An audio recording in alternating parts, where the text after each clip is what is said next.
पीठ हमारी निम्बार्क पीठ गोवर्धन में सुदर्शन कुंड जहाँ है नीम गांव। उसके बाद हमारी आचार्य पीठ आचार्य चरण राधा कुंड रहे तो राधा कुंड पीठ हो गई, फिर मथुरा रहे तो मथुरा पीठ हो गई, फिर कश्मीर में रहे तो कुछ समय वहाँ पीठ चली गई।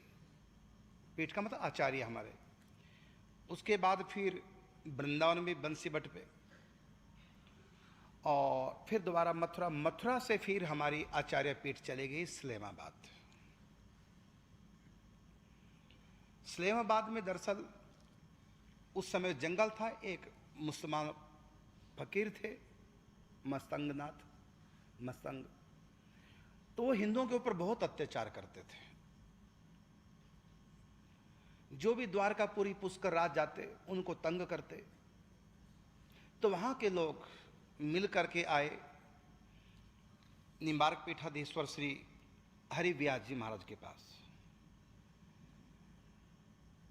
तो कहा कि उस मुस्लिम फकीर से हिंदुओं की रक्षा कौन करेगा। उस समय 12 शिष्य उनके सामने बैठे, उनमें एक थे श्री परशुराम जी महाराज, बाद में देवाचार्य हुए। तो उन्होंने कहा, गुरुदेव जिसको भी आप आशीर्वाद देंगे वही वहां जाकर हिंदुओं की रक्षा करेगा।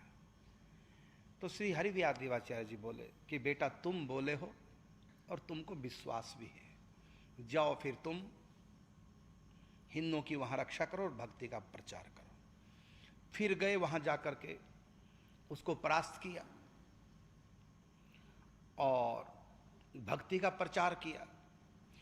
और जब श्री हरिव्यास देवाचार्य जी परम धाम को जाना उनको हुआ, हरिप्रिया सखी के अवतार थे आप, तो उस समय परशुराम देवाचार्य जी को बुलाया वहां से और उनको आशीर्वाद दिया।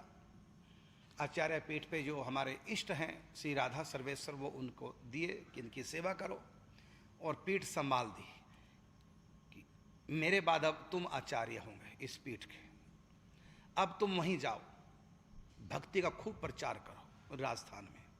फिर वो पीठ वहाँ चली गई। वर्तमान में हमारी आचार्य पीठ वहीं है, वहीं पर श्री राधा सर्वेश्वर भगवान, श्री राधा माधव